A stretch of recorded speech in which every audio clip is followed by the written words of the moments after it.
Amalgam.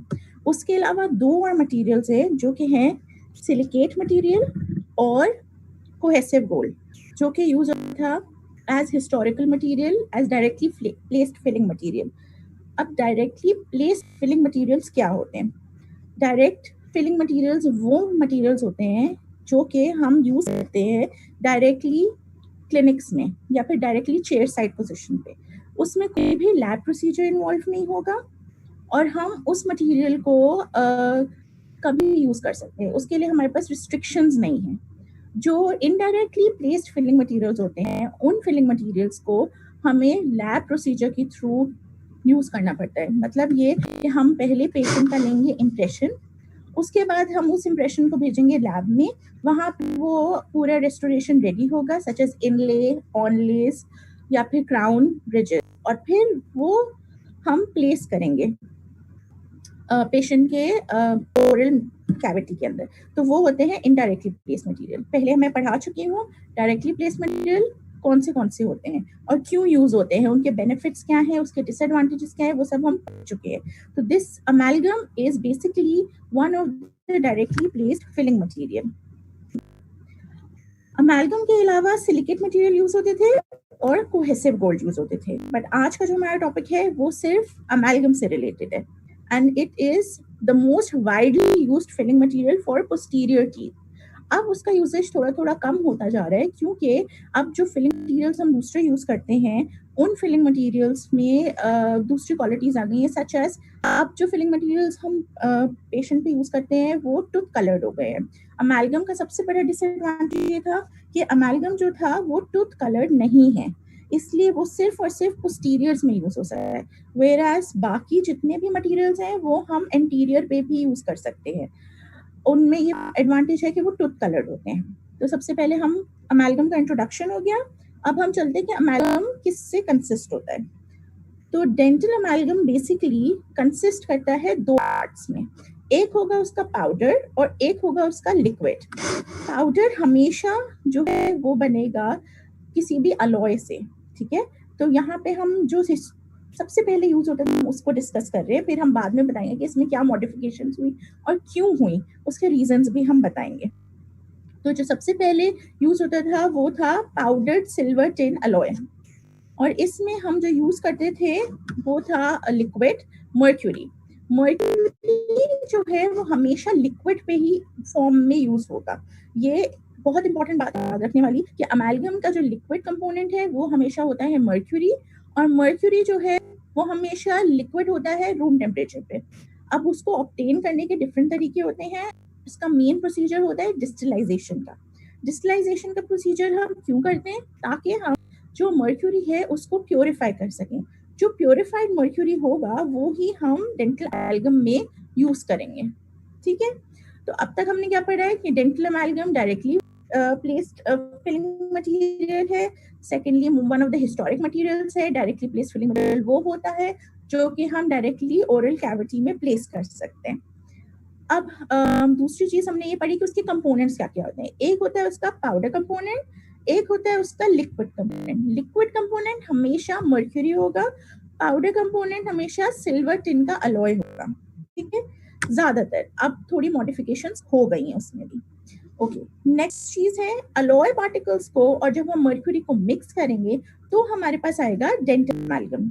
Alloy particles और mercury जब mix हो गए तो हमारे पास आ गया डेंटल अमेलगम, और कुछ अनरिएक्टेड अलॉय पार्टिकल्स रह जाते हैं। अब अनरिएक्टेड अलॉय पार्टिकल्स क्यों रह जाते हैं? वो इसलिए रह जाते हैं क्योंकि पूरी तरह मर्क्यूरी हर अलॉय पार्टिकल के साथ रिएक्ट नहीं कर सकता। मर्क्यूरी हमेशा हम एक कम क्वांटिटी में यूज करेंगे। क्यों? क्योंकि मर्क्यूरी के बहुत ज्यादा हैजर्ड्स हैं। मर्क्यूरी जो है वो सूटेबल नहीं है, हमारी हेल्थ के लिए अच्छा नहीं है, उसको बहुत ही अनफेवरेबल कहा जाता है। इसीलिए हम मर्क्यूरी का कंटेंट हमेशा लो रखते हैं, और हम अलॉय यूज करते हैं वो हमेशा ज्यादा यूज करते हैं। अलॉय का कंटेंट ज्यादा होगा, मर्क्यूरी का कंटेंट कम होगा, ठीक है। उसके अलावा दोनों का मिक्सचर जब होगा तो डिफरेंट प्रोसीजर्स आते हैं, वो मैं आगे बताऊंगी। डिफरेंट फेजेस आते हैं वो हम आगे पढ़ेंगे, ठीक है। तो यहाँ तक क्लियर है कि डेंटल अमेलगम के 2 पार्ट्स हैं, एक होता है पाउडर, एक होता है लिक्विड। लिक्विड कंपोनेंट है जिसमें मर्क्यूरी है, और जो पाउडर कंपोनेंट है उसमें अलॉय है, और मेनली जो अलॉय हम यहाँ पे बात करेंगे वो है silver tin alloy, silver tin alloy along with mercury which is in liquid form. Next, mercury हमेशा लिक्विड यूज करते हैं हम लोग, ठीक है, उसको हम लिक्विड फॉर्म में यूज करते हैं। वर्केबल मास कैसे बनता है? वर्केबल मास ऐसे बनता है कि हम सूटेबल वर्केबल मास उसका तब बन सकते हैं जब हम लिक्विड को मिक्स करेंगे अलॉय के साथ। जब अलॉय और लिक्विड मिक्स हो जाएंगे तो हम उसका बनाएंगे एक वर्केबल मास। वो वर्केबल मास जो है हम यूज करेंगे as the form of dental amalgam. अब वो जो डेंटल अमेलगम हमने बनाया है ये सूटेबल है डेंटिस्ट्री में यूज के लिए, और mercury used in dental amalgam purified by distillation, ये मैं ऑलरेडी बता चुकी हूँ कि मर्क्यूरी जो होती है वो डिस्टिलेशन के थ्रू हम यूज कर रहे होते हैं, ये मैंने ऑलरेडी बता दिया है। ओके, नेक्स्ट,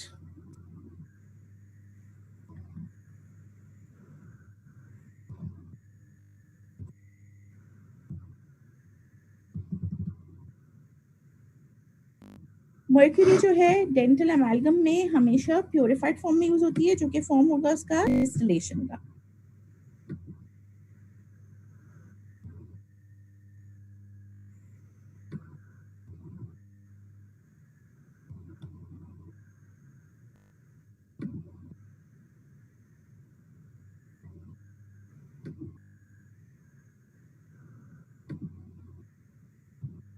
ओके, अच्छा, अब आगे हम डिस्कस करेंगे अमेलगमेशन क्या होता है।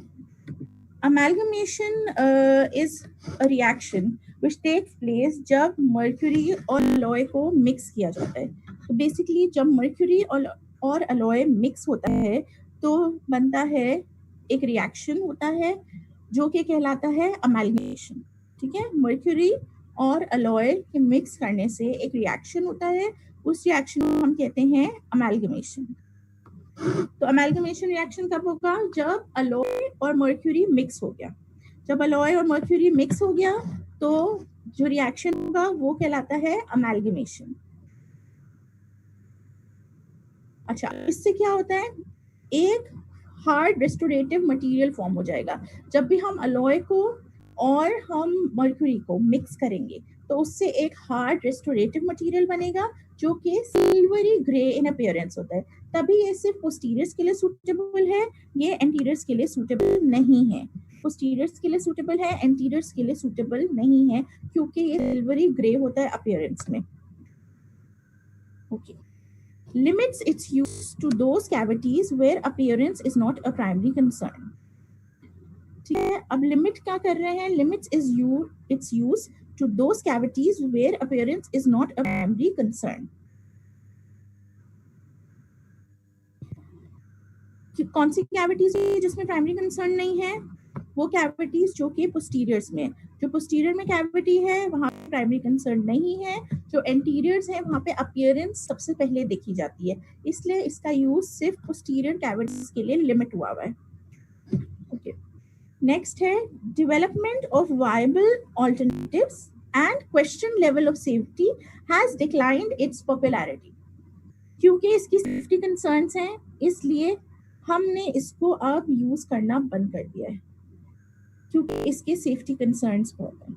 इसीलिए सेफ्टी कंसर्न ज्यादा होने की वजह से हमने मर्क्यूरी का यूज अब कम कर दिया है, बंद नहीं किया है, कम कर दिया है। कंपैरेटिवली जितना पहले यूज होता था उससे कंपैरेटिवली ये कम हो गया है। Okay, next. ओके, ट्राइचुरेशन क्या है? Trituration is basically mixing. तो हम अलॉय और पार्टिकल को मिक्स कर रहे हैं, उसको कहते हैं ट्राइचुरेशन। मिक्सिंग के डिफरेंट तरीके हैं, ठीक है, डिफरेंट तरीके यूज होते हैं।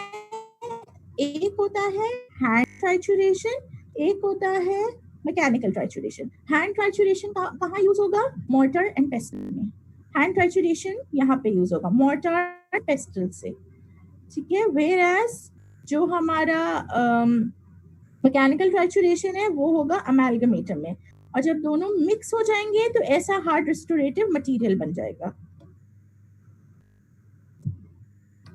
ठीक है, तो जब मोर्टर एंड पेस्टल से हम मिक्स करेंगे या अमेलगमेटर से हम मिक्स करेंगे, हमेशा ऐसा मास बनेगा जो कि वर्केबल मास होगा, जो कि अलॉय और मर्क्यूरी की मिक्सिंग की वजह से बन रहा है। ठीक है, अब मेन बात यहाँ पे आती है, जो दोनों प्रोसेसेस अभी तक मैंने पढ़ाई हैं, ट्राइचुरेशन और अमेलगमेशन, उनमें डिफरेंस क्या है, क्योंकि ये सबसे ज्यादा पूछे जाने वाला क्वेश्चन है कि डिफाइन ट्राइचुरेशन, डिफाइन अमेलगमेशन, और इन दोनों के बीच का डिफरेंस बताएं।